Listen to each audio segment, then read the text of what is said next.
और आप ये देख रहे हैं एक सर पर पगड़ी पहना करके और हार गले में डाल करके हमारा सम्मान कर रहे हैं।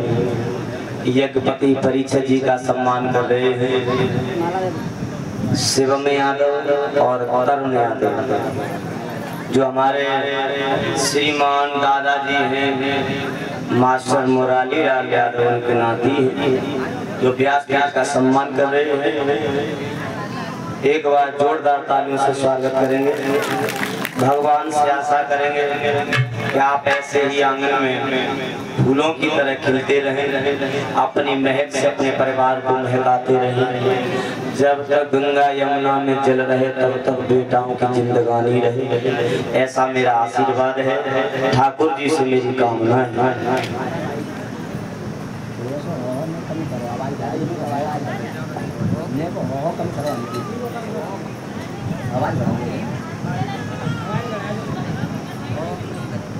श्री हरिहर क्षेत्र गंगा मैया के किनारे बैठे हुए व्यास के पुत्र श्री सुखदेव भगवान उत्तरानंदन परीक्षित महाराज को भगवान की पावनमयी भक्तमयी श्रीमद् भागवत कथा का रसपान करा रहे हैं।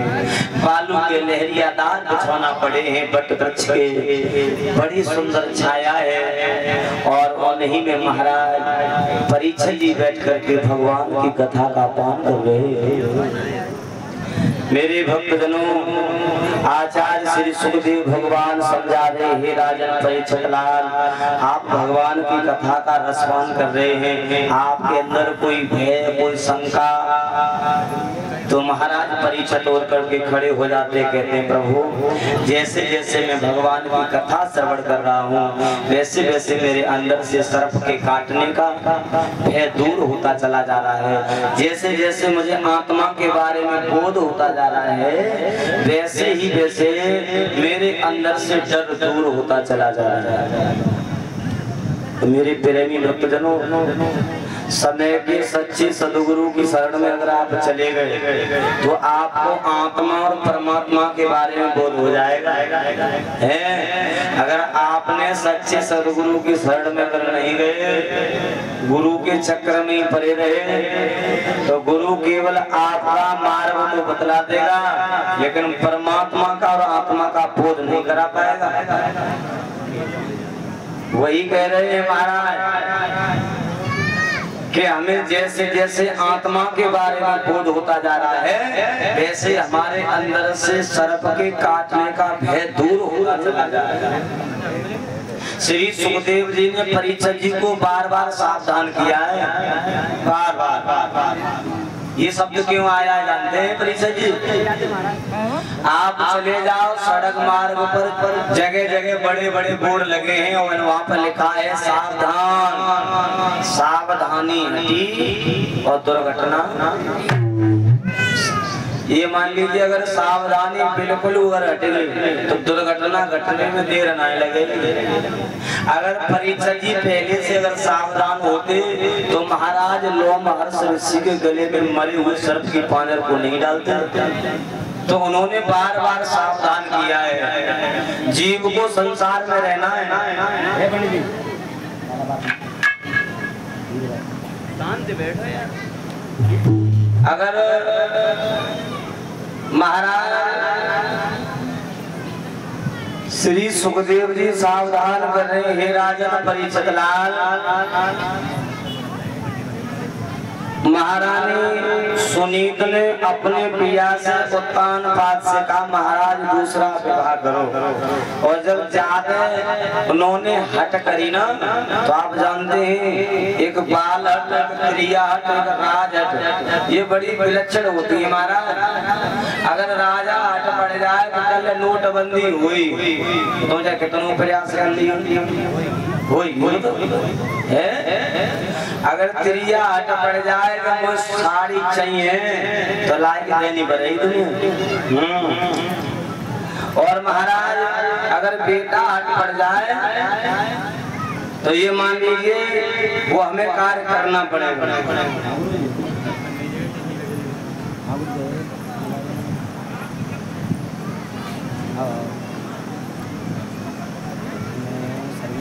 आएंगे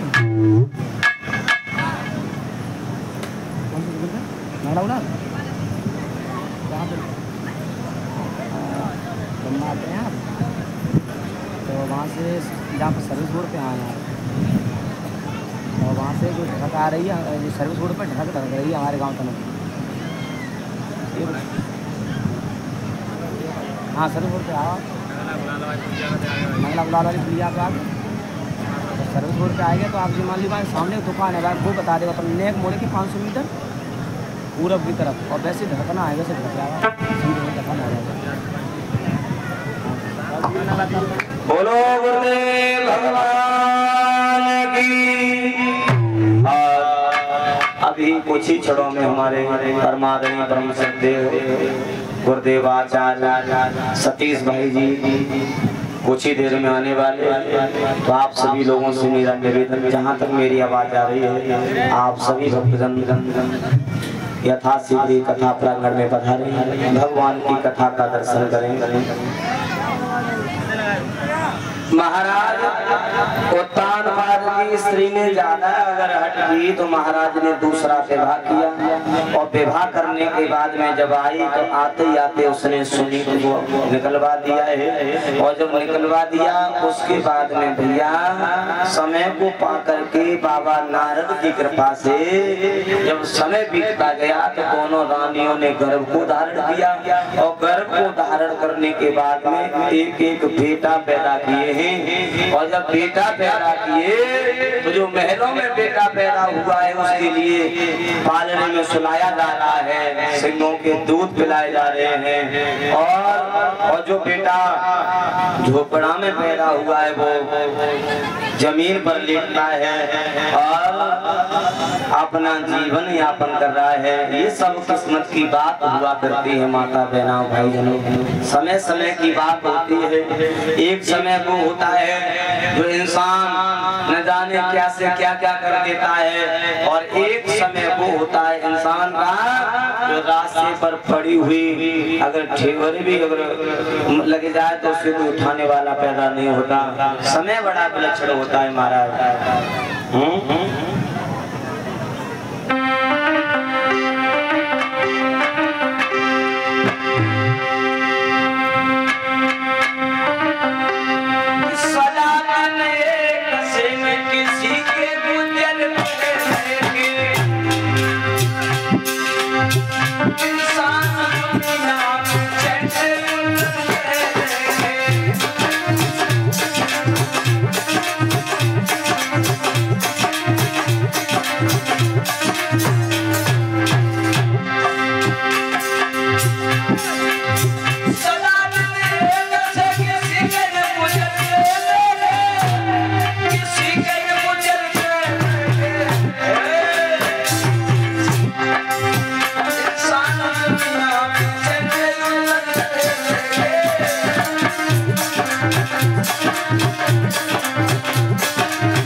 चढ़ते उतरते देखे, जिनका होता था लाखों का लेना देना वही लोग सड़कों पे भीख मांगते देखे।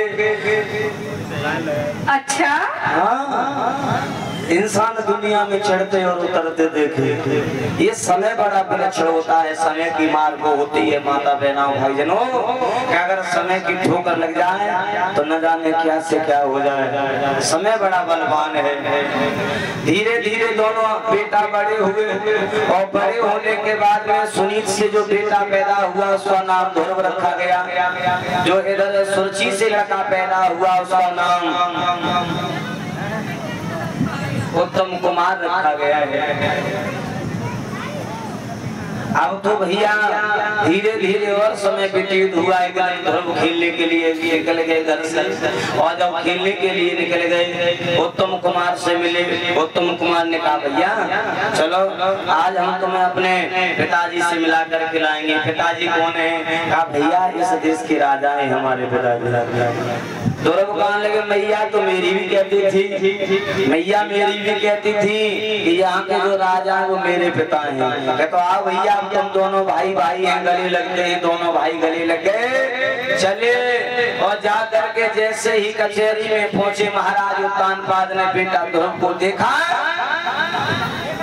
उठ करके वे खड़े हुए हैं। बेटा ध्रुव को गोदी में लिया और सिंहासन पर बैठा दिया और जैसे सिंहासन पर बिठाया माता बहनों आप जानती हूँ वहां पर एक चुगला बैठा हुआ था।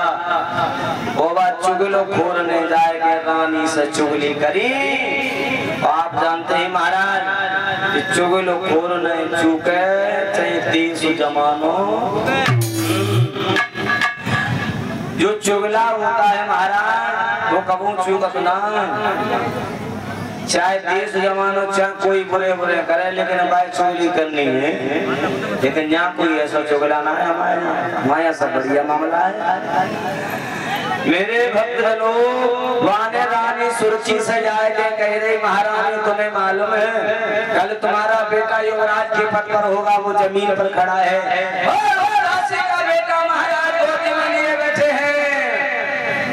और जैसे ही रानी से इतनी बात कही ना रानी की आंखें लाल हो गई और रानी वहां से आई है आकर के तमाचा दिया है गाय पर और कलाई को पकड़ करके हे धक्का दिया और बेटा ध्रुव को नीचे डाल दिया।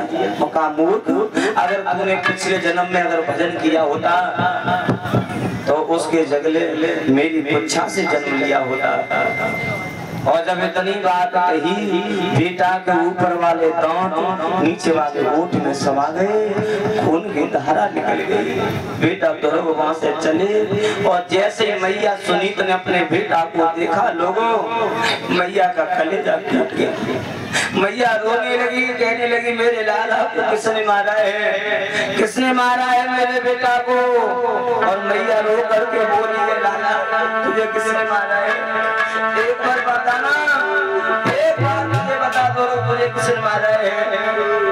और मैया हेड़की भर के रोएगी लोगों और रो करके बोली है लाला मोनी पूतनी के लाला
मैया सुरक्षित हो गई है। बेटा घरों को लगाया है, गले से लगाने के बाद में बेटा ने बताया बोलो गुरुदेव भगवान की, बोलो भक्त वत्सल भगवान की।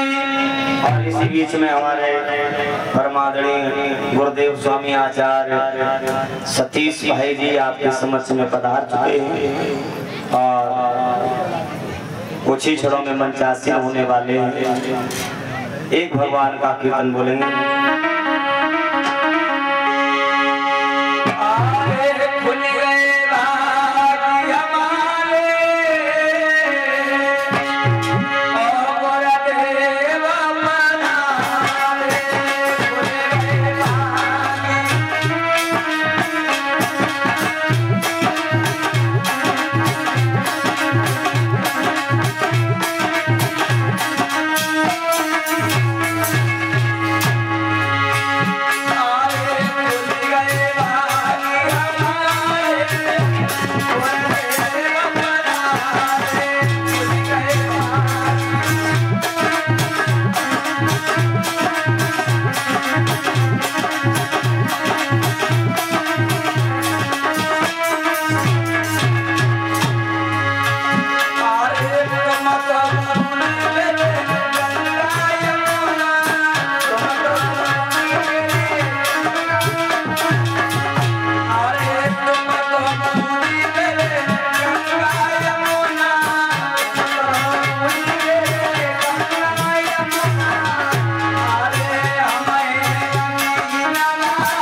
कथा हमारे परमादरणीय परम श्रद्धेय आचार्य श्री गुरुदेव के मुखारबिंद से आप पावन वाणी से श्रवण करेंगे। शांति बनाए रखें। और जहाँ तक मेरी आवाज आ रही है सभी भक्तों से मेरा निवेदन कि आप लोग भारी से भारी भीड़ में आए और भगवान की कथा का दर्शन करें। बोलो गोविंद भगवान की।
चतुर नाम बकुलेत तिनके पद बंदन किए नाम सही बिगने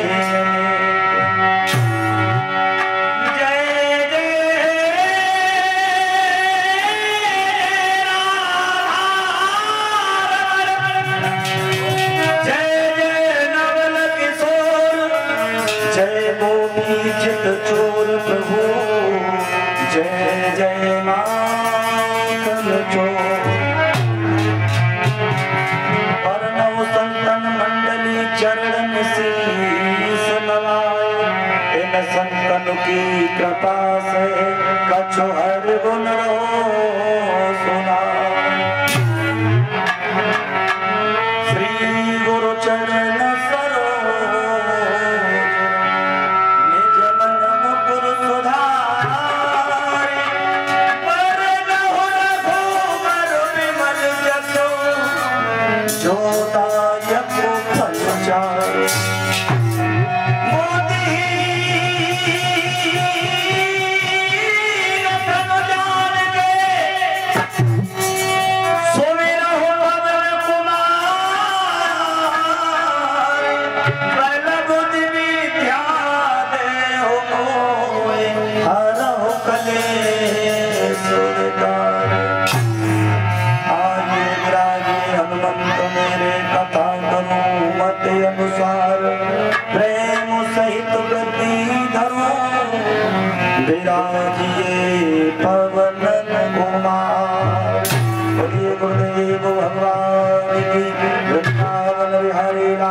हनुमान जी महाराज की जय जय श्री राम। परमादरणीय उपस्थित कथा प्रांगण में समस्त भागवत प्रेमी श्रोता वृंद, आप लोगों के इस महान पवित्र भाव में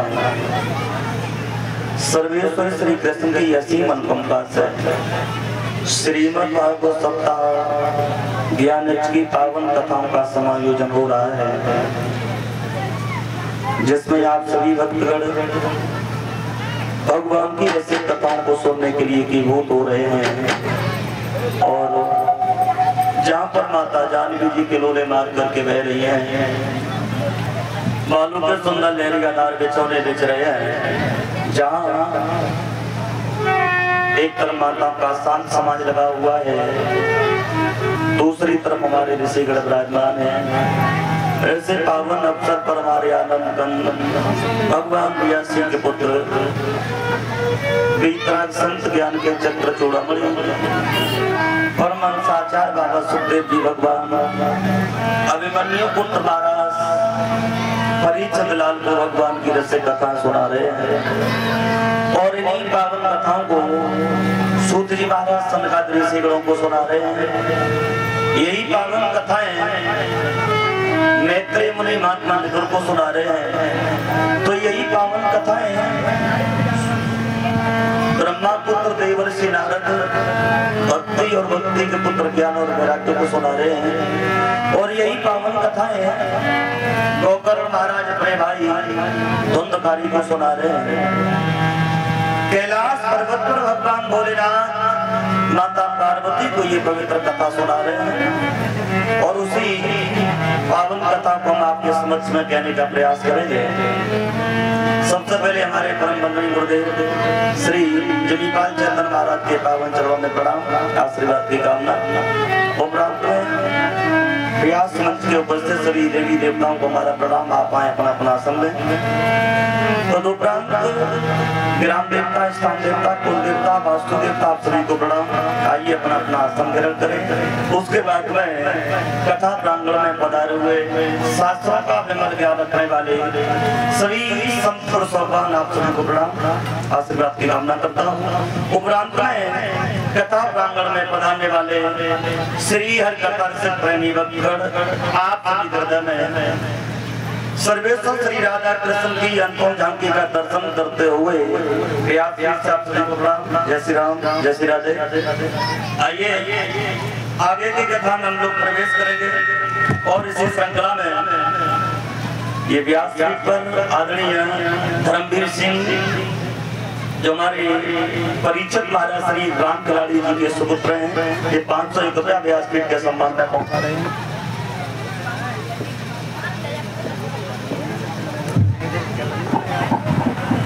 कामना करेंगे भगवान से हाथ रंग बढ़े, समाज का सम्मान मिलता रहे, सर्वेश्वरी राधा की ऐसी मनोकामना में सब परिवार करे, व्यासपीठ की कामना है। आइए आगे की कथा में हम लोग प्रवेश करें। उससे पहले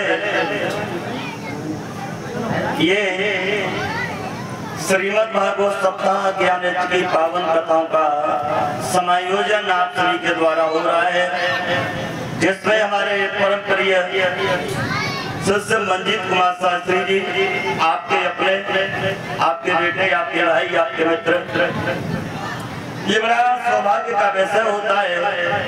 अपनों के बीच में बैठ करके कथा करने का जो समय प्राप्त हुआ है, आप उनके द्वारा बड़ी रसिक वाणी के द्वारा भगवान की पवित्र कथाओं का रसपान कर रहे थे और आप लोगों के समक्ष में ये कथा वक्तव्य करने का जो सौभाग्य हमें प्राप्त हो रहा है, हम आपके आभारी हैं। आइए आगे की कथा में हम लोग प्रवेश करें, जहाँ कथा का क्रम चल रहा है। उससे पहले 2 मिनट श्रद्धा के सुमन मेरे परम आराध्य, मेरे इष्ट देव वीर बजरंगबली महाराज के पावन चरणों में नमन करेंगे। उसके बाद कथा में प्रवेश।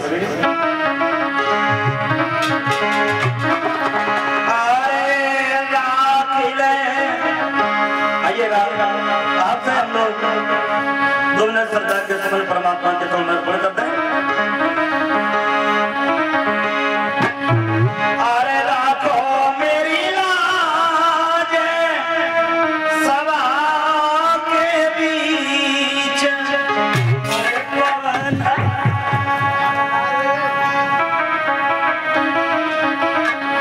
अरे राखो मेरी लाज सभा के बीच, सोता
परीक्षित करेंगे आप परीक्षित महाराज। जहाँ भगवान की पवित्र कथा आप लोग श्रवण कर रहे थे और देखिए जिस कथा को आप लोग सुन रहे हैं ये भगवान की पावन कथा एक नहीं अनेकों जन्मों के पुण्य जब उदय हुआ करते हैं तब ये भगवान की पावन कथा व्यक्ति को सुनने को मिला करती है। विद्वान तो ये कहते हैं हमारे आपके एक नहीं अनेकों जन्मों के पुण्य जब उदय होते हैं। और है महाराज परीक्षित, एक व्यक्ति तो ये कहता है कि जब हमारे और आप ऊपर परमात्मा की विशेष कृपा होती है, परमात्मा की अनुकंपा होती है, तब ये जीव भगवान की पावन कथा को सुनने को प्राप्त होता है। और मैं निवेदन करूं हमारे परीक्षित और एक महाराज आप अपने आप में विराजमान होंगे।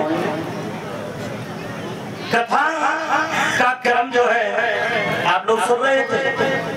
जब महाराज परीक्षित को लोमस ऋषि के पुत्र श्रृंगी ऋषि का श्राप लगा और ये कह दिया कि राजा तुमने हमारे पिता का अपमान किया है और हम अपने पिता का अपमान का बदला लेते हैं।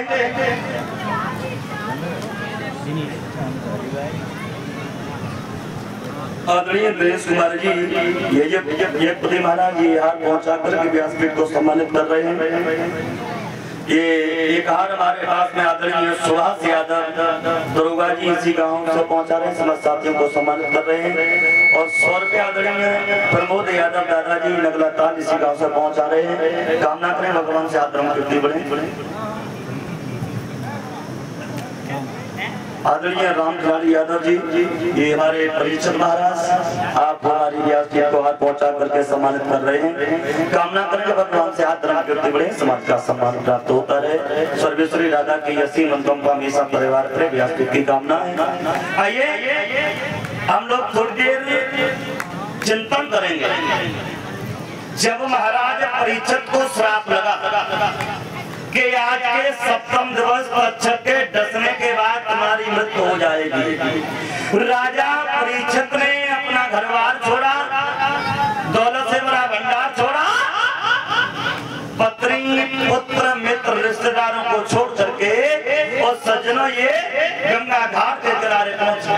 आप सुनना 88,000 महात्माओं ने राजा परीक्षित को चारों तरफ से घेर लिया और परीक्षित जी का एक ही सवाल है कि हे संतजनों, जिस व्यक्ति की मृत्यु निश्चित हो, जिस व्यक्ति को 7 दिन मर जाना हो, अथवा तो जिस व्यक्ति को मृत्यु का भय हो, ऐसे व्यक्ति को क्या करना चाहिए?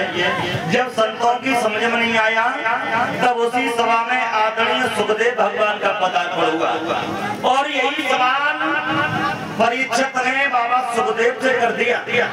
बोले महाराज, जिस व्यक्ति को मृत्यु का भय हो, जिस व्यक्ति को मरना निश्चित हो, ऐसे व्यक्ति को क्या करना चाहिए? तब सुखदेव स्वामी ने जो राजा परीक्षित को बोध कराया, आइए वो सुनते हैं। सुखदेव स्वामी ने कहा, राजन, मरने का जो श्राप हमें लगा 7वें रोज, ये अकेले आपको नहीं लगा, बल्कि भगवान ब्रह्मा की बनाई दुनिया में 7 दिन के अलावा 8वां दिन बनाई नहीं है। 7 दिन में आना है, 7 दिन में जाना है। 7 दिन में अकेले तुम्हें मर करके नहीं जाना, बल्कि संसार के प्रत्येक प्राणी को 7 दिन में आना है और 7 दिन में ये निश्चितता है। अब परीक्षित ने कहा, महाराज ऐसे व्यक्ति को करना क्या चाहिए? तो सुखदेव स्वामी ने एक बात कही, महाराज ऐसे व्यक्ति को चाहिए संसार से मन हटा करके और भगवान के चरणों में लगा देगा। परीक्षित ने कहा दिया, महाराज आपने तो बड़ी सहजता से कह दिया कि मन को संसार से हटा करके और भगवान के चरणों में लगा देना चाहिए, लेकिन बंधुओं बुजुर्गों, परीक्षित कहते महाराज ये मन इतनी आसानी से भगवान के चरणों में लगता कहाँ है? और हकीकत है परीक्षित जी, विद्वान कहते हैं मन के हारे हार है, मन के जीते जीत, और मन ही मिलावे राम सो मन ही करा तू। मन की गते अटपटी झटपट लखी न जाए, और जो जाको झटपट लखे तो सब फटपट। सुखदेव स्वामी कहते राजन, अब सवाल ये है कि मन भगवान के चरणों में कैसे लगे। तो इसके लिए 4 बातों का ध्यान रखना। सबसे पहली बात है जितासनो, चित श्वासो, चित संगो, जितेंद्रिय। 4 बातों में आपकी बात को मैं रखता हूँ। पहली बात है अपनी परिचर्या में आसन पे जीत करनी है। जिस आसन पर बैठ करके भगवान की कथा सुन सके, जिस आसन पर बैठ करके भगवान का भजन कर सके, उस आसन पर हमें बैठने का अभ्यास करना चाहिए। एक आसन होना चाहिए है? और दूसरी बात जित श्वासों, श्वासों पे जीत करनी है। देखो शरीर को चमकाने के लिए बाजारों में अनेकों चीजें मिल जाती हैं, लेकिन श्वासों में जीत कैसे होती है? योग के द्वारा। स्वामी रामदेव जी कहते हैं कि योग करना चाहिए हम आपको, क्योंकि योग करने से व्यक्ति निरोग रहता है, श्वासों में जीत मिलती है। तीसरी बात बहुत महत्वपूर्ण, कई बुजुर्ग आपके समझ की है, ये कहा कि जित संगो, हमें संग पे जीत करनी है, संग अच्छा करना है। एक बात मन से सुनिएगा, संग अगर अच्छा हो गया जीवन सुधर गया, और संग बिगड़ गया जीवन बिगड़ गया साथ। क्योंकि संसर्गो जा दोष गुणा भवंती, संग करने से व्यक्ति में गुण आते हैं, और संग करने से व्यक्ति में दोष आ जाते हैं। इसलिए हमें संग अच्छा करना है, और संग सुधर गया जीवन सुधर गया, संग बिगड़ गया जीवन बिगड़ गया। आप देखिए परिचय जी, आप कितने ईमानदार हो, कितने भी अच्छे विचारों पे हो, लेकिन आपका संग बिगड़ गया तो फिर आपकी ईमानदारी की कोई वैल्यू नहीं रहती। कैसे? जैसे आप कितने भी ईमानदार बने रहो, लेकिन आप एक दिन धोखे से किसी चोर के बेटे की शादी में पहुंच गए, चोर के बेटे की शादी में पहुंच गए, तो देखने वाले क्या कहेंगे जानते हैं? ये कहेंगे ये चोरी करता है, ये तो दत्ता सब।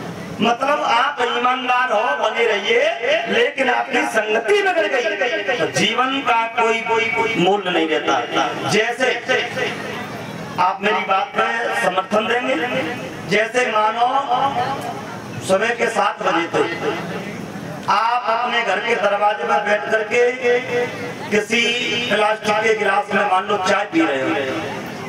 अब सुनना ध्यान से, और चाय पीते वक्त उस गिलास में मक्खी गिर जाए, क्या करेंगे आप? बोलो ना, गिलास फेंकोगे? पक्की बात है। अच्छा, और मान लो उसी गिलास में आप घी रख के बैठे हो, घी पकड़े हो, अब घी में मक्खी गिर जाए तो क्या करोगे? अब विचार करो ना भाई, चाय है, चाय कमजोर आदमी है तो फेंक दिया, अब घी मजबूत आदमी घी को नहीं फेंकोगे। देखो सीधी सी बात है, अगर आपका संग कमजोर हो गया फिर आपकी वैल्यू रहती है। और समझेंगे, देखो आप कितने भी ईमानदार बने रहिए, कितने भी महान बने रहिए, अगर आपका संग बिगड़ गया तो आपकी कोई वैल्यू नहीं रहती। अच्छा, जैसे मानो आप लोग समझेंगे, अग्नि देवता को हम लोग प्रणाम करते हैं, अग्नि देवता चूल्हे में होंगे आप प्रणाम करते हो, यज्ञशाला में आ जाए आप प्रणाम करते हो, कहीं भी अग्नि भगवान हो आप प्रणाम करते हो। अच्छा, किसी ने अग्नि देवता को लात मारी कभी? आप लोग हमें जवाब दीजिए, लात तो नहीं मारते, लेकिन मैंने एक दिन उन्हीं अग्नि देवता को लातों से कुचलते देखा है।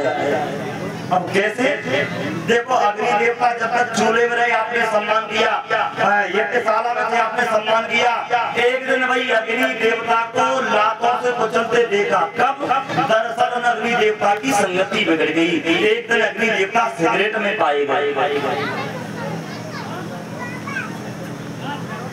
अब आप समझिए, आदमी सिगरेट या बीड़ी पीता है तो क्या करता है? जूता पहने होगा, लातों से कुचल देता है। आप विचार करिए भाइयों बहनों, अगर अग्नि देवता की संगति बिगड़ने पर आदमी ने उन्हें नहीं छोड़ा तो हमारी आपकी कोई औकात नहीं है। मैं फिर कहूंगा, संग सुधर गया जीवन सुधर गया, और संगति अगर जिसकी बिगड़ गई था उसके जीवन में कोई आंसू नहीं आए। इसलिए करना क्या है, एक कवि कह रहा है, संतन के संग लागी रे तेरी अच्छी बनेगी, संतन के संग लागी तेरी अच्छी बनेगी, संतन के संग लागी तेरी अच्छी बनेगी।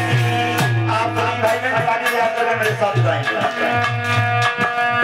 संतन के संग लागी तेरी अच्छी बनेगी, संतन के संग लागी तेरी अच्छी बनेगी, अच्छी बनेगी तेरी बनेगी, अच्छी बनेगी तेरी बनेगी, अच्छी बनेगी तेरी बनेगी, अच्छी बनेगी तेरी बनेगी।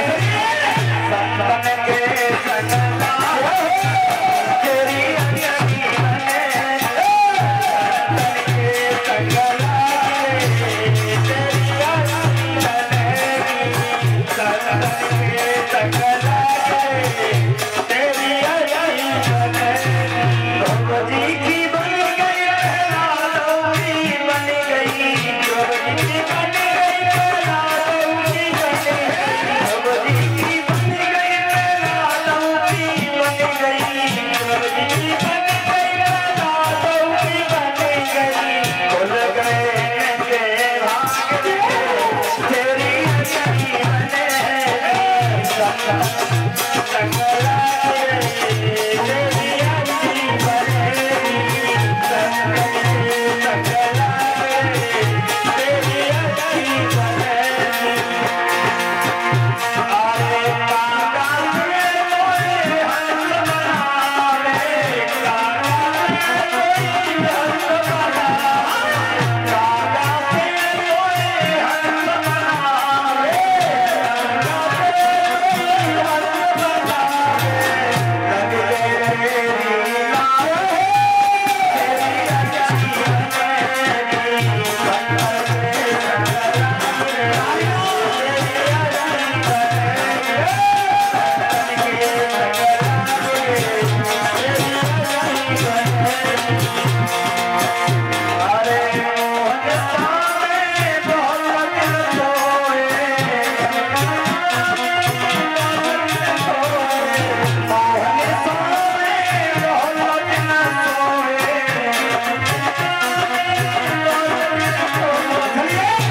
अरे जागे सके तो अब जागे तेरी अच्छी बनेगी, संतन के संग लागी तेरी अच्छी बनेगी, संतन के संग लागी तेरी अच्छी बनेगी, संतन के संग लागी तेरी अच्छी बनेगी। अरे सतगुर की पूजा पकड़ी तेरे समान संतन आएंगे, सतगुर की पूजा पकड़ी सतगुर की पूजा पकड़ी तेरे समान संतन आएंगे, सतगुर की पूजा पकड़ी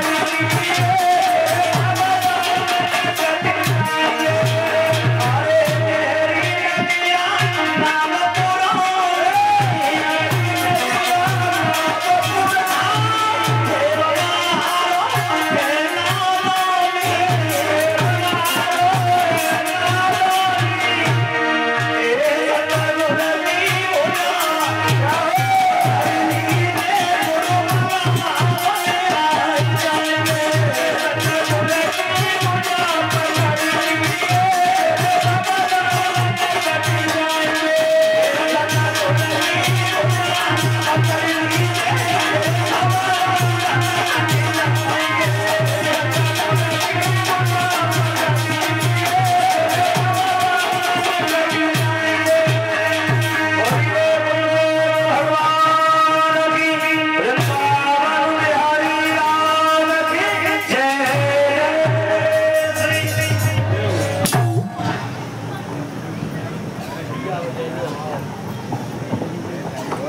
जहाँ भगवान की पावन पवित्र कथाएं आप लोग सुन रहे थे, परीक्षा जी आप बताएंगे कथा कहाँ तक सुनी आपने?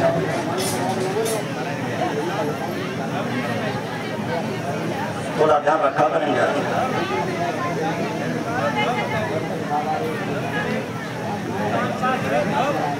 अच्छा अच्छा, देखिए एक और बात, अभी आप लोग हमारे प्रिय सस के पावन मुकाबिल से भक्तराज गुरु के जीवन की कथा सुन रहे थे। जब ध्रुव और उत्तम दोनों बालक, परिचय थोड़ी आप मेरी तरफ हो रहे,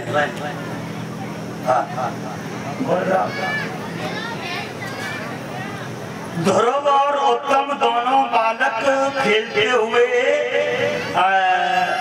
पिताश्री उत्तानपाद महाराज के दरबार पर पहुंचे। उत्तानपाद महाराज ने जब ये देखा ये दोनों बालक आ रहे हैं, यहाँ थोड़ा सा मैं आपका प्रकाश डालूंगा। उत्तानपाद महाराज ने ध्रुव को गोद में लेकर के गद्दी पर बैठे। अच्छा बुजुर्गों, यहाँ पर अगर उत्तानपाद महाराज से पूछा जाए कि आप उस दासी के बच्चे को गोदी में क्यों बिठाया, तो ध्यान देना सज्जनों, मुझे लगता है ध्रुव को गोदी में क्यों बिठाया महाराज। देखिए ध्रुव राजा का पुत्र है और हमारे श्री शंकर भगवान बैठे हैं। मैं समझता हूँ जो पुत्र है ना, ये पुत्र कहीं और से नहीं आता, बल्कि शास्त्र कहता है आत्मा वही जायते पुत्र, पिता की आत्मा ही पुत्र के रूप में पैदा होकर के आती है। यहाँ दोस्त हो जाए साहब, आत्मा वही जायते पुत्र अथवा तो पूर्णामी नरकम त्रायते इति पुत्र, यानी पिता की आत्मा ही पुत्र के रूप में पैदा होकर के आती है। और एक बात सुनना, देखो माँ और बाप,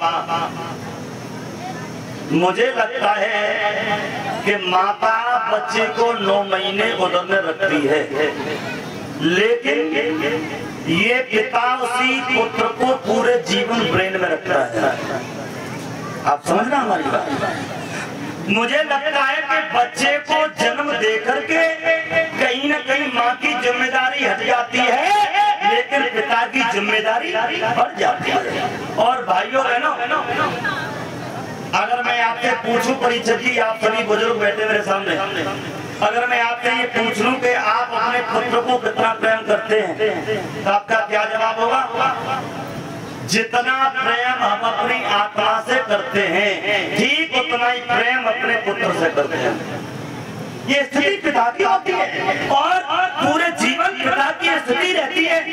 अच्छा जैसे आप लोग बुजुर्ग बैठे 60, 70, 80 वर्ष के बैठे हो मेरे सामने, अगर मैं आपसे ये पूछ लूं कि आगे का प्लान क्या है, अच्छा ये पूछ लूं आपसे कि आगे क्या करोगे, बड़े बड़े हो, तो आप में से किसी का ये जवाब नहीं हुआ कि हम आगे रहे जिंदा तो भगवान का भजन करेंगे। मुझे लगता है आप में से ये कहोगे कि भाई जी अगर 4-6 साल और बैठे रहे तो ज्यादा ना है तो सुबह में एक प्लाट तो नहीं देंगे,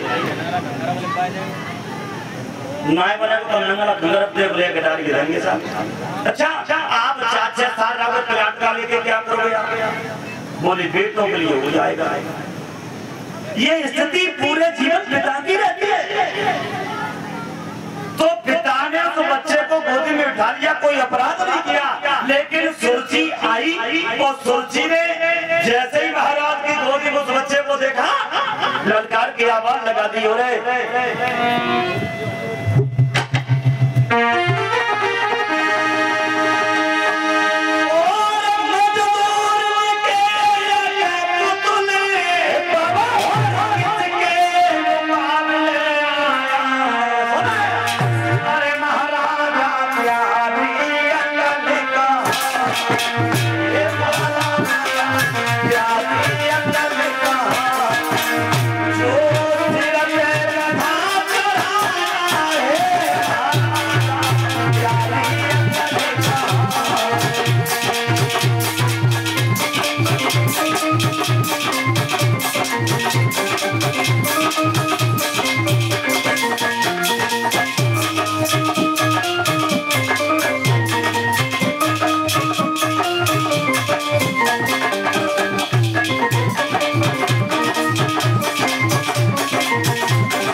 पिछले जन्म में भगवान का भजन क्यों नहीं किया?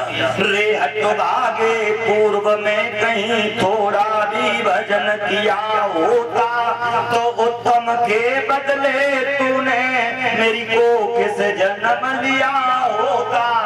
ये बात नहीं सचनो, अगर तुमने पिछले जन्म में जरा भी भजन किया होता तो आज उत्तम के बदले मेरी कुछा से जन्म लिया होता। तो परीक्षा जी मुझे लगता है कहीं न कहीं पुरानी ठीक कह रही है। क्यों? क्योंकि आप सभी जानते हो ऊंचे परिवारों में जन्म लेना भी इंसान की अपनी किस्मत होती है।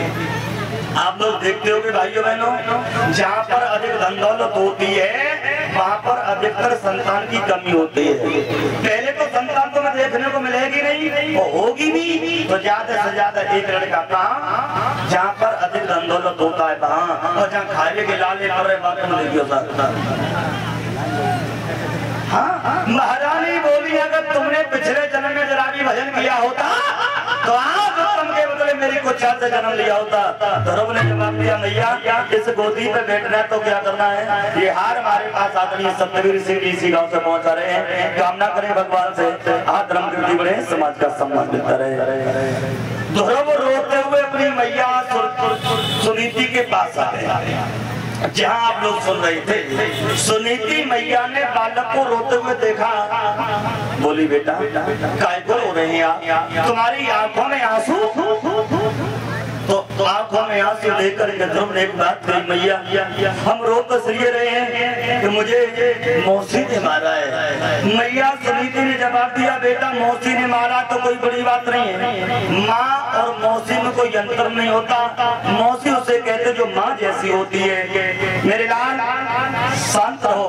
तो बालक ध्रुव ने जवाब दिया मैया रोज ये नहीं रहे कि मौसी ने मारा, बल्कि रोने का कारण ये है कि मौसी हमें मारती रही, वो पिताजी खड़ी खड़ी देखते रहे। अगर पिताजी एक बार भी हमें बचा लेते तो हम रोते नहीं। और जैसे मैया सुनीति ने सुना पिताजी ने बचाया नहीं, उसी समय माता सुनीति बोली है बेटा देखो मुझे लगता है पिताजी ने तुम्हें बचाया नहीं, वो तुम्हारे पिता नहीं है, मेरा पिता कोई और है। बोले हाँ तो जो तेरा पिता है वो तेरा ही नहीं सारे संसार का पिता है। लोग उसे परम पिता कहते हैं, परमात्मा कहते हैं। इस पिता की गोदी में बैठ करके तू अयोध्या का राजा बन सकता है, लेकिन परम पिता परमात्मा की गोदी में अगर तुम बैठ गए तो सारे ब्रह्मांड के मालिक हो सकते हो। इस पिता की गोदी में अगर बैठ जाओगे, आज बैठोगे कल तेरा पिता उतार देगा, लेकिन उस परम पिता परमात्मा की गोदी में अगर तुम बैठ गए तो ना तो तू उतरने का मन करेगा, न तेरा पिता तुझे कभी उतारेगा। महाराज ध्रुव ने जैसी ऐसी बात सुनी है, सोई बालक ध्रुव बोले मैया मेरे पिता का नाम क्या है? मैया सुनीति ने जवाब दिया बेटा तेरे पिता का नाम राम है, ओम है, कृष्ण है, जगदीश है, अनेकों नाम है तेरे पिता के। सोई मैया सुनीति की बात सुनकर के बालक ने बात की मैया मेरी बात सुनो।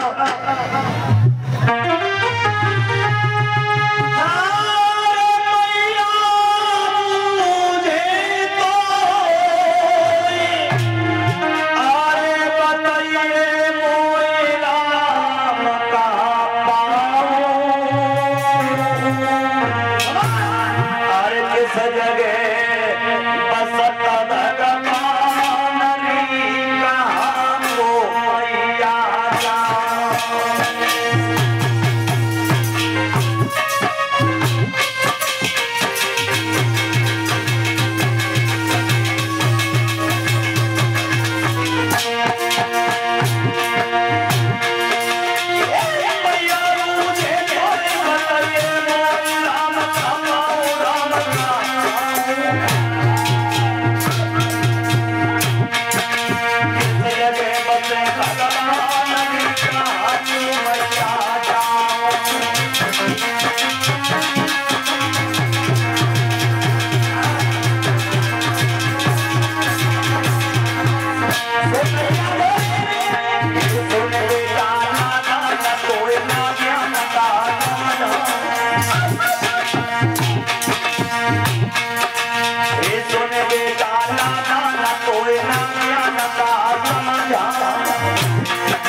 सर्वत्र व्यापी है हरि व्यापक सर्वत्र समाना और प्रेम से प्रकट होए मैं जाना।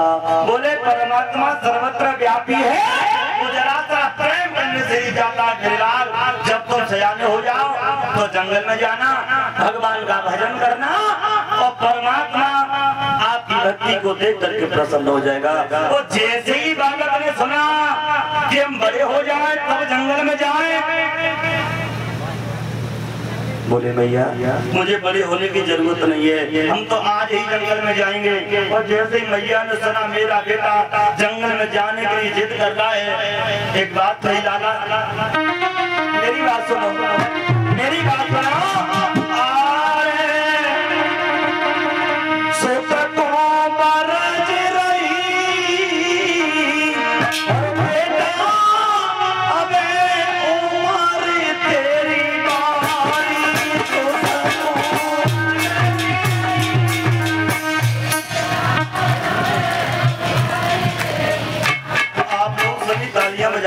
लिया करेंगे, बजाएंगे तालियां, गाएंगे हमारे साथ साथ साथ। और सुनो,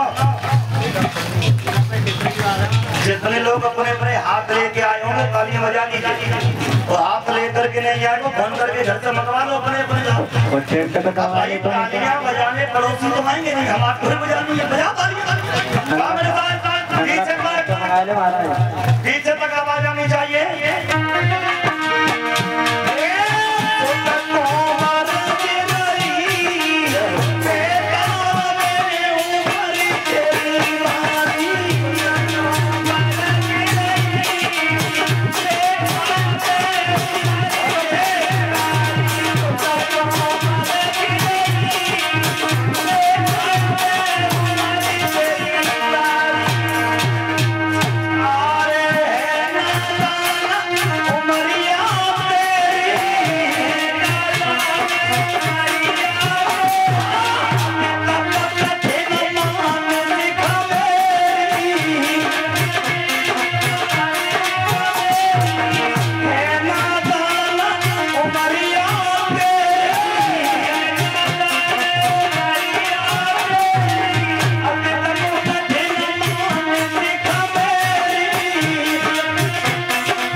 मैया सुनील ने बहुत समझाया, बालक ने एक बात नहीं मानी।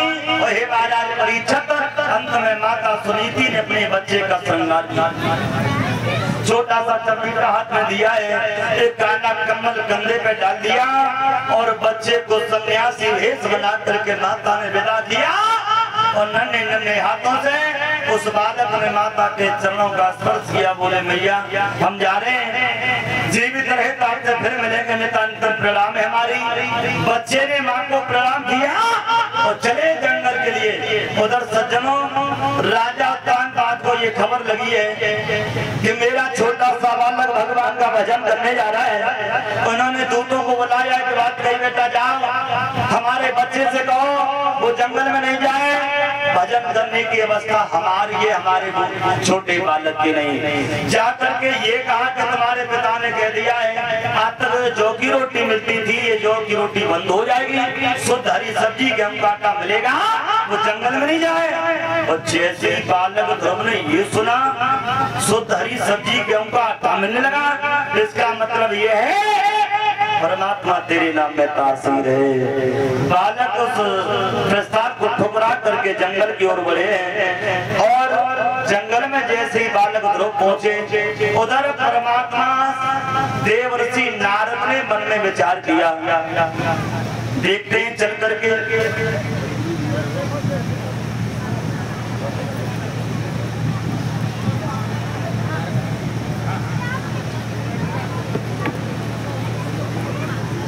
कहीं ऐसा न हो कि बच्चे का संकल्प अधूरा हो।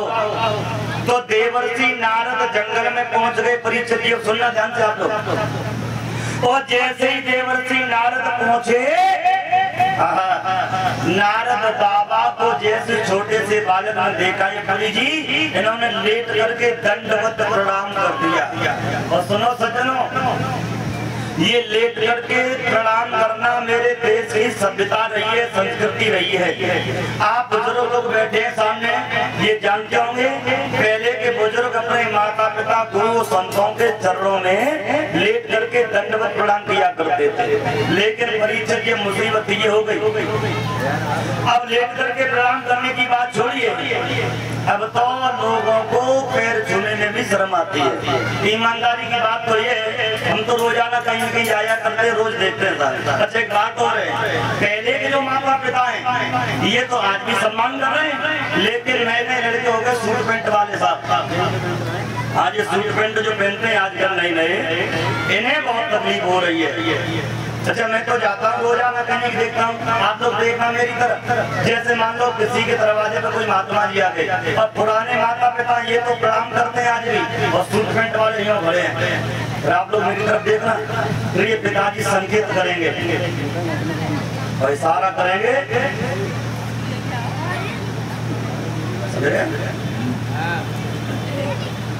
इशारा किया, ये गए, फिर पैर धोना छुए ने, इन्हें घोटों से हाथ लगाए और छाती में मारे। ये होता है। अच्छा जी बड़ी बड़े पाटा में नहीं लगा, मेरी समझे बात आती थी, कहता है बड़ी बड़े तुम्हारे ज्यादा घोटों तो टूटेंगे, दादा मैं छाती ठंडी होगी। ये चलन धीरे धीरे विलुप्त हो गया था। एक बात जरूर हंसी की कहूंगा, लेकिन उसकी गहराई समझना। पहले चरण छुए जाते थे, चरण छुए जाते थे, फिर हाथ मिलाने पे आ गए। बीच में हाथ मिलाने की प्रथा बहुत चली थी। अच्छा हाथ मिलाए जाने लगे, ये भी बंद हो रही। अब तो हाथ उठाए जाते हैं दूर से ही, क्योंकि महाराज दूर से कहीं महाराज, और महाराज जी वाले कहते हैं महाराज महाराज थोड़ा करे ढाले। और सुनिएगा आप लोग समाज में चलन कैसे हो गए। जैसे आपने ये सड़क है, जब सड़क पर कोई तुम्हारे मित्र निकल के जा रहे हो, फोर व्हीलर में बैठा हो, तो आप मिल के रास्ता में गाड़ी खड़ी की, तुमने हाथ में लाया, फिर देखो जो फोर व्हीलर में बैठा होता है और जो सड़क पे खड़ा होता है, दोनों मित्र होते हैं, फिर ये दोनों हाथ मिलाएंगे। और जब तक हाथ हाथ में हो तब तक जो गाड़ी में बैठा उसकी बातें सुनना आप ध्यान से। हाथ तो हाथ में है, फिर वो ये कहेगा भाई साहब चिंता मत करियो, आधी रात फोन करियो, मनी आधी रात फोन करियो। लेकिन ये बातें कब तक जानते हो, जब तक हाथ हाथ में है। और हाथ जैसे छूटा गाड़ी बड़ी, लोगों गाड़ी बेटा क्या करता है जानते हो? हाथ हिलाता है। इसका मतलब जानते हो? इसका मतलब भैया हमारी बात का कोई भरोसा ना है। समझ रहे? अच्छा और सुनना, पहले आप लोग घर मकान दुकान बनवाते थे तो घर के दरवाजे पर लिखा जाता था सीताराम, राधे श्याम, भगवान तेरा की आशा, ये चीज लिखते थे। अच्छा जो पथिक निकल के जा रहा है ना से दृष्टि पड़ी, भगवान का नाम निकल गया। फिर लोग पढ़े लिखे हो गए साहब, इन्होंने राम नाम सीताराम लिखना बंद कर दिया, ये स्वागतम लिखने पे आ गए। अच्छी बात लिखते रहे, लेकिन अब अंग्रेजी का समय आ गया, इन्होंने स्वागतम भी बंद कर दिया, ये वेलकम लिखने पे आ गए, वेलकम। अच्छी बात है, लेकिन अब तो ये सब खत्म हो गया साहब। अच्छा गांव देहात में बिल्कुल अच्छा ही है, आप शहरों में जाना बड़ी बड़ी जहाँ कोठियाँ बनी होंगी, वहाँ पर राधे श्याम सीताराम को लिखा नहीं मिलेगा, स्वागतम वेलकम ये सब खत्म। अच्छा क्या लिखा होगा? कोठी बनी होगी, दरवाजे के किनारे पे बोर्ड लगा होगा और बोर्ड पे लिखा होगा कुत्तों से सावधान। अच्छा रहते तो इंसान ही उसमें अंदर। एक बात और है, रहते तो इंसान ही है, लेकिन लिखते क्या है? कुत्तों से सावधान। ये समय धीरे धीरे परिवर्तन संस्कृति का हो गया था। बालक धर्म ने लेट करके जब प्रणाम किया है, देवर्षि नारद समझ गए बच्चा होनहार है। बोले बेटा तेरा नाम क्या है? बोले मेरा नाम ध्रुव है। तेरी मैया का नाम क्या? बोले मेरी माँ का नाम सुनीति है। और जैसे बाबा नारद ने सुना सुनीति, वो जो एक बार जंगल में मरने को आई थी, मैंने वचन देकर के लौटाया था कि तेरे द्वारा भक्त बेटा पैदा होगा। मुझे लगता है मेरा वचन सिद्ध हो गया। बेटा तेरे पिता का नाम क्या है? बोले मेरे पिता का नाम राम है, ओम है, कृष्ण है, जगदीश है। और बालक की बात सुनी बाबा नारद बोले बेटा कहाँ जा रहे हैं आप? ध्रुव जी ने जवाब दिया बाबा जी हम राम जी का भजन करने जा रहे हैं। देवर्षि नारद बोले बेटा तुम राम जी का भजन तो नहीं कर पाओगे, रामपुर की टिकट जरूर कटाओगे।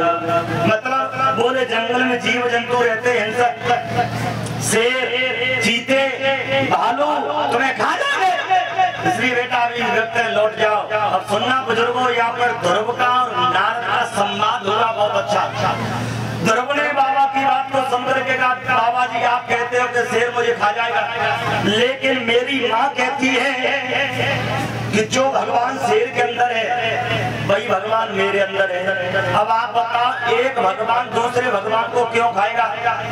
और महाराज शेर ने मुझे खा भी लिया तो ये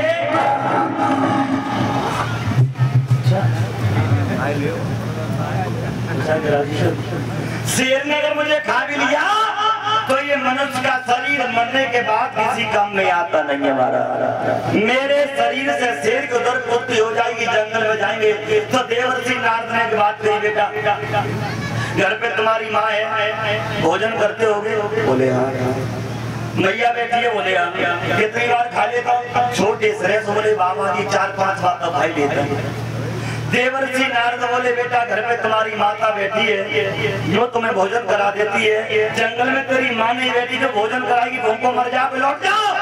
तो देवर्षि नारद ये वचन सुनकर के बालक ने बात की बाबा जी आप कहते हो कि माता नहीं बैठी मुझे भूखों मर जाएंगे, भोजन कौन कराएगा? लेकिन बाबा जी मेरी माँ कहती है कि जब दांत नहीं तब दूध दयो, अब दांत दे कछु और देवो। माँ कहती है कि जब माता बालक को जन्म देती है, बच्चे के दांत नहीं होते तो माता के स्तरों में दूध का प्रबंध भगवान करता है। अब दांत दिए हैं तो कुछ और भी देगा। और वैसे भी एक कवि कहता है अजगर करे न चाकरी, पंछी करे न काम, कहीं गए सबके दाता राम। बालक बोले बाबा जी जंगल में जरूर जाएंगे। तो देवर्षि नारद बोले बेटा जंगल में जा रहे हो, भगवान को पाने के लिए चले जाओ, लेकिन भगवान को पाने के लिए गुरु की आवश्यकता होती है। तुमने कोई गुरु बनाया है? तो ध्रुव जी बोले बाबा जी ये गुरु कौन से पेट में लगता है? कोई बताइए टोला में भजने, क्योंकि गुरु शब्द बालक ध्रुव ने पहली बार सुना था परीक्षित जी। तो देवर्षि नारद बोले बेटा गुरु बड़ी विलक्षण चीज है। यहाँ पर मेरे विद्वान संत पधारे हैं, आप श्री की कृपा। मुझे लगता है कि संसार में गुरु बनाना बहुत आवश्यक था, लेकिन कवि कह रहा है गुरु बिन भवन तरह न कोई, जय विरंज शंकर सम होई। गुरु बिन पुण्य दान जे करही, मिथ्या जाय कबो नहीं भरही। और विश्राम सागर में कवि ने ये कह दिया निगुरा जांच में पग धर जाई, सो सब भूमि में अशुद्ध है जाई। कवि कह रहा है परीक्षित महाराज, जिस व्यक्ति का जीवन में गुरु नहीं होता और वो व्यक्ति जिस जगह पर अपना कदम रख देता है, वो भूमि, वो जगह, वो स्थान दूषित हो जाता है। इसलिए गुरु बनाना अति आवश्यक है। अब सवाल ये पैदा होता है कि गुरु सच्चा मिलता ही नहीं। लोग ये कहते हैं कि गुरु सच्चा नहीं मिलता, लेकिन एक बात तो गुरु सच्चा नहीं होता, बल्कि आपकी श्रद्धा सच्ची होनी चाहिए गुरु के प्रति। और जहाँ श्रद्धा सच्ची होती है वो गुरु चाहे कैसा भी हो व्यक्ति को भगवान से मिलाने वाला होता है। कैसे समझेंगे आप? जैसे हम लोग पत्थर लेकर के शिल्पकार के पास जाते हैं, अथवा तो कोई पत्थर को छांट छूट करके शिल्पकार मूर्ति बना देता है और उस मूर्ति को हम अपने घर पे ले आते हैं, मंदिर बनाकर रखते हैं और अपनी अपनी मान्यता से उसमें भगवान देखते हैं। किसी के भोले बाबा, किसी के हनुमान जी, किसी के राधा कृष्ण, काव्य मैया। आप लोग उसकी पूजा करते हैं और आप ईमानदारी बताना बुजुर्गों, परीक्षित जी, आप श्रद्धा से, विश्वास से, भक्ति से अगर उस मूर्ति की पूजा करते हैं तो उस मूर्ति की पूजा आपको फल देती है नहीं देती है? बोला करें आप, देती है। अच्छा आप सुनना, जैसे आप लोग हवन करते हो घर पे, पंडित जी आए, उनने मिट्टी की डेली ली या सुपारी ली, वापस कलावा बांधो और बेटी को रख गए। परीक्षा में पूछी जे कहा, बोले गणेश जी है। गणेश जी है। अच्छा आप लोग पूजन करते हो, भेंट दक्षिणा रखते हो, अब ईमानदारी बताना, अगर आप श्रद्धा से पूजा करते हो, भक्ति से पूजा करते हो, तो ये पूजा आपको फल देती नहीं देती है? ना तो लाभ करो कम से कम देती है। अब सुनना, जो मिट्टी से गणेश जी बनाए किसने बनाए? आदमी ने। जो पत्थर से मूर्ति बनाई किसने बनाई? आदमी ने। आप विचार करिए भाइयों बहनों, जब आदमी का बना हुआ भगवान जिसकी पूजा श्रद्धा से की जाए तो उसकी पूजा हमको फल देती है। तो जो हमारा गुरु होता है ना, ये गुरु किसी आदमी का बना हुआ भगवान नहीं होता, गुरु भगवान का बना हुआ भगवान होता है। अगर आदमी के बना हुए भगवान की पूजा फल दे सकती है तो क्या भगवान के बनाए हुए भगवान की पूजा फल नहीं देगी? देगी। लेकिन मुसीबत ये होती है, हम लोग ये कहते हैं गुरु सच्चा नहीं मिलता। और एक बात कह दूं आज के लिए भाइयों बहनों, गुरु बनाना क्या आवश्यक है, लेकिन आज के जो गुरु हो गए ना, आज के गुरु बड़े ढोंगी हो गए साहब। इन्हें तुम्हारे कल्याण से कोई मतलब नहीं है, इन्हें तुम्हारी जिंदगी का लाभ कैसे हो इससे कोई मतलब नहीं है। ये चाह रहे हैं कि गुरु हमें, ये चेला पूरी जिंदगी हमारी गुलामी करता रहे, हम कहें वो करे तो शिष्य है और नहीं करे तो तू मेरा कोई चेला नहीं है, तू मेरा कोई चेला नहीं। लेकिन सुनना, गुरु का ये कर्तव्य नहीं होता। गुरु तो वो होता है साहब। और एक बात कहूँ, संसार में दो लोग ऐसे हैं जो हारना जानते हैं। एक पिता अपनी संतान के आगे हारना जानता है और गुरु अपने शिष्य के आगे हारना जानता है। अगर पिता अपनी संतान के आगे हारना नहीं जानता तो पिता नहीं है, और गुरु शिष्य के आगे हार स्वीकार नहीं करता, हारना नहीं जानता, गुरु कहलाने का अधिकारी नहीं है। देवर्षि नारद ने बालक से कहा बेटा गुरु बनाना क्या आवश्यक है, तो देवर्षि नारद से बालक बोले बाबा जी अब हम यहाँ से जंगल से निकले फिर जाएं तब गुरु बनाए, बहुत देर हो जाएगी, आप ही हमारी गुरु बन जाओ। तो देवर्षि नारद बोले बड़े चालाक, तो बोले सुशांकर बोले और बेटा अगर तुमने मुझे गुरु बनाया तो जा मेरा वचन है तेरे जैसा पुराण को आने में देर नहीं होगी। तो बेटा तुम और छोटे हो, हम आपको महामंत्र तो नहीं दे सकते, द्वादश मंत्र देते हैं। ओम नमो भगवते वासुदेवाय। ओम नमो भगवते वासुदेवाय। इस मंत्र को कंठ से याद करवाया, ये का बेटा चले जा भक्ति की देवी यमुना के किनारे आसन लगाना, और जहाँ मेरा विश्वास है तो ये परमात्मा दर्शन देगा। इस मंत्र को लेकर के बालक लोग चले हैं। आइए सभी भाई बहन माता मेरे साथ 2 मिनट इस मंत्र को भाव से गुनगुनाएंगे, ताली बजा करके गाएंगे। जपो ओम नमो भगवते वासुदेवाय। जपो ओम नमो भगवते वासुदेवाय। तालियां देखो भैया, ऐसा खेलेंगे। हाँ तालियां पीछे तक आवाज बहुत सुंदर चले, और पीछे वाले दादा बहुत दादा ताली। हाँ जपो ओम नमो भगवते वासुदेवाय। तालियां। और सुनो, तो मैं अपने पड़ोसी की समय से बोलियो, और जितने पड़ोसी बैठे को ध्यान रखियो, ना बोले तने कहियो, बोल जब जति बोलियो न कहियो, नहीं कसम नहीं ये बोल बजाओ ताली। गाओ जय हो मेरे प्यारे की, क्या बात है नीचे गाए। जपो ओम नमो भगवते वासुदेवाय। जपो ओम नमो भगवते वासुदेवाय।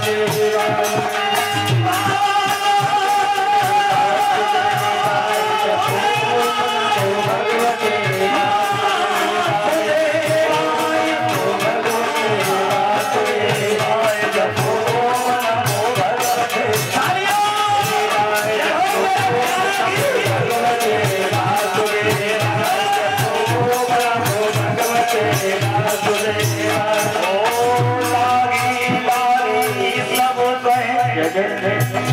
और लागी बुरी बला,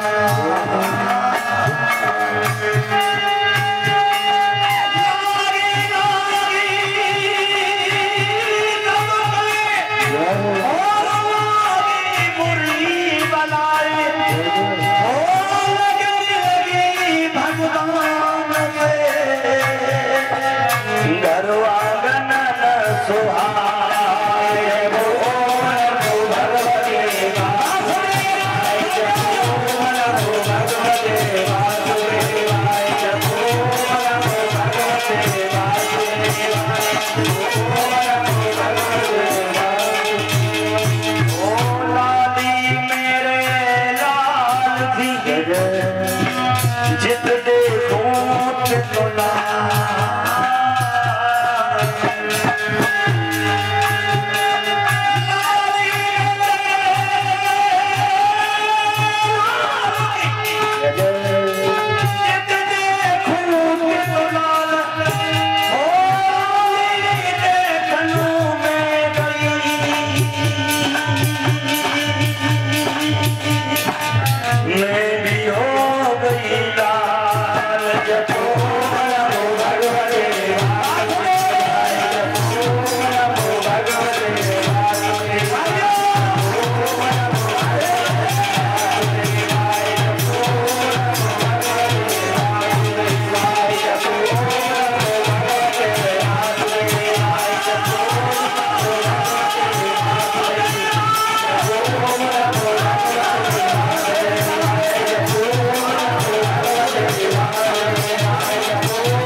बोलिए गोविंद भगवान की, वृंदावन बिहारी लाल की जय जय श्री राधे।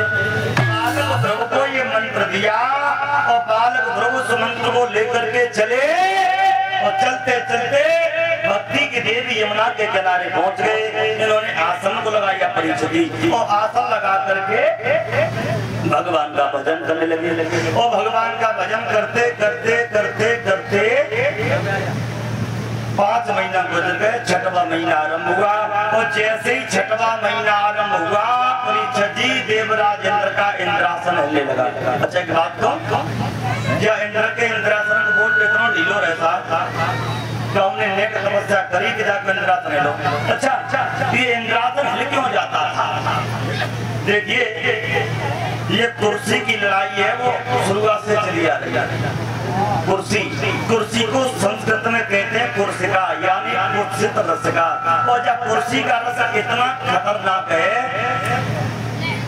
एक बार जिसको कुर्सी मिल गई वो छोड़ना चाहता ही नहीं है साहब। फिर तो चाहे हारे की कुर्सी मिले, चाहे टूटी कुर्सी मिले, कुर्सी मिले।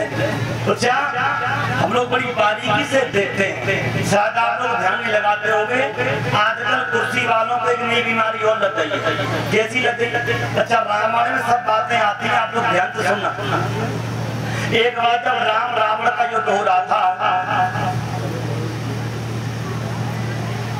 तब देवता लोग फूल बरसाते हैं। अच्छा जो राम रावण का युद्ध हुआ ये देवताओं की खातिर हुआ, तो देवताओं को चाहिए था राम जी की सहायता करते, तीर तलवार देते, लेकिन ये तो नहीं करते।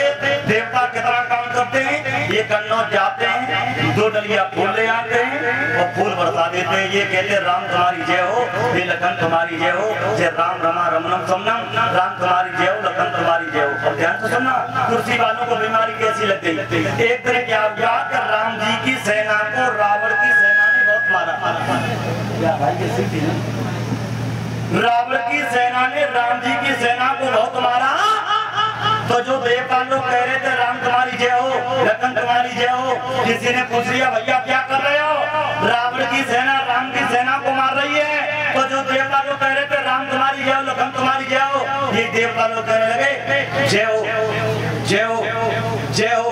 किसी ने पूछ लिया किसकी जय हो? बोले जो जीत है उसकी जय हो। मतलब सीधा सा है, झंडा बंद रखाओ तो भटकाओ। ये कुर्सी वालों को बीमारी और लग गई साहब। अब क्या हुआ कि ध्रुव ने जैसे ही तपस्या की है देवराज इंद्र का इंद्रासन लेने लगा। तब राजा इंद्र ने देवर्षि नारद को पास बुलाया और बात कही बाबा जी ये हमारा इंद्रासन का तो इंद्रा है। देवर्षि नारद बोले राजन एक भगवान का भक्त भगवान का तप कर रहा है। देवर्षि नारद की बात को सुनकर के बोले इसका मतलब ये है कि वो हमारा इंद्रासन लेना चाहता है। नारद बोले ये तो नहीं जानकारी है, लेकिन वो तपस्या कर रहा है। उसी समय देवराज इंद्र ने देवताओं के चित्तों को लुभाने वाली 5 सत्राएं शीला, साधना, मेनका, उर्वशी, इन सभी को बुलाया और ये कहा कि जा जंगल में कोई तपस्या कर रहा है, उसकी तपस्या को डगा करके आ गया। ये 5 चली है, जंगल में पहुंची और जैसे ही जंगल में पहुंची तो अप्सरा ने देखा कि बहुत छोटा सा बालक भजन कर रहा है। एक बोली बहन जी हमने तो ये सोचा था कोई जटाधारी महात्मा होगा, लेकिन छोटा सा बालक है, इसको इस तपस्या को कैसे दिखाया जाए? तो एक लड़की ने जवाब दिया बहन तुम नहीं जानती, ये छोटे छोटे बच्चों को नाच गाने से तो बहुत प्रेम होता है, इसलिए मेरी बात सुनो। अरे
के देवराज इंद्र के नजदीक पहुंची है।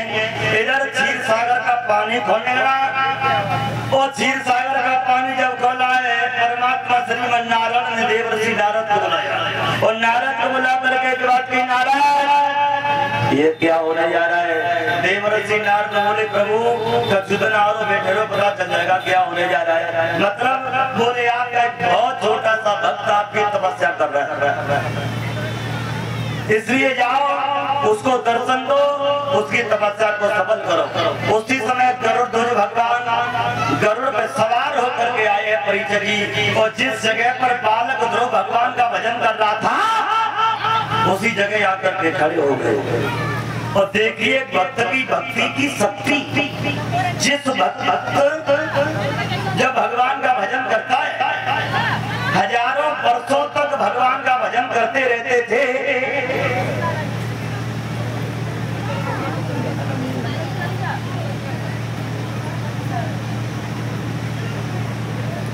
फिर भी भगवान का दर्शन नहीं होता था। लेकिन उसी समय बालक ध्रुव ने केवल 6 महीने भजन किया और 6 महीने भजन करने के बाद ही भगवान का दर्शन हो गया बुजुर्गों। क्यों? इसमें विद्वान कहते हैं, संत जनों की वाणी है कि व्यक्ति जिस समय से भगवान का भजन करता है फल उसके अनुसार मिलता। कैसा? अगर व्यक्ति बचपन में भजन करता तो फल होता है अमृत के समान, और जवानी में भजन करता तो फल हो जाता है दूध और घी के समान, और बुढ़ापे में हो जाता है पानी के समान। देखिए बचपन में मिलता है अमृत के समान, जवानी में दूध घी के समान, और बुढ़ापे में पानी का। अच्छा, कई लोग ऐसे भी होते हैं जो बुढ़ापे में भी भजन नहीं करना चाहते, उन्हें क्या मिलता है? विद्वान कहते हैं उनकी जिंदगी तो मिट्टी से भी बदतर होती है साहब, क्योंकि इस मनुष्य जीवन का लक्ष्य है किसी न किसी तरीका से साधकों की सेवा करना, संतों की सेवा करना, परमात्मा का भजन करना, क्योंकि ये मनुष्य का जीवन मिला इसलिए है। विद्वान कहते हैं 84 लाख योनि में भटकने के बाद में हम लोगों को ये मनुष्य का शरीर प्राप्त हुआ। विद्वान कहता है बड़े भाग्य मानुष तन पावा, सुर दुर्लभ सद ग्रंथन गावा। ये मनुष्य का शरीर बड़े भाग्य से मिला था, जिसको पाने के लिए देवता लोग भी तरसा करते हैं। और फिर आदमी ये कहता भजन में धरी लड़का, अबे भजन करेंगे, अबे तो लात मारेंगे तो पानी निकालेंगे साहब, बुढ़ापे में देखी जाए। अच्छा, बुढ़ापे की गारंटी है साहब, बुढ़ापा आया नहीं आया, तो आ भी गया किसी तरीका से, तो बुढ़ापे में शरीर काम नहीं करता, आंखों से दिखाई नहीं देता, कानों से सुनाई नहीं देता। फिर तुम भजन करोगे, बीमार पड़ गए, डॉक्टर साहब के पास गए, डॉक्टर ने एक बोतल जालन लगाई थी, दूसरी जालन लगा दी, मुंह लगा देता है ऑक्सीजन। फिर तुमसे कही जाता था भजन करो, भजन करोगे। इसलिए कभी तो ये कहता है इस जीवन का साथ कोई भरोसा नहीं है। मुझे ऐसा लगता है कि जीवन का क्या ठिकाना, तू राम भजन कर ले, जीवन का क्या ठिकाना, तू राम भजन कर ले। ये ठीक बात नहीं आप लोगों की? देखो जथास्थान में बैठ करके 2 तरीका की मेहनत करनी ही पड़ती है। कीर्तन बोलना पड़ेगा, तालियां बजाना, कथा में आलस्यों का काम नहीं होता है।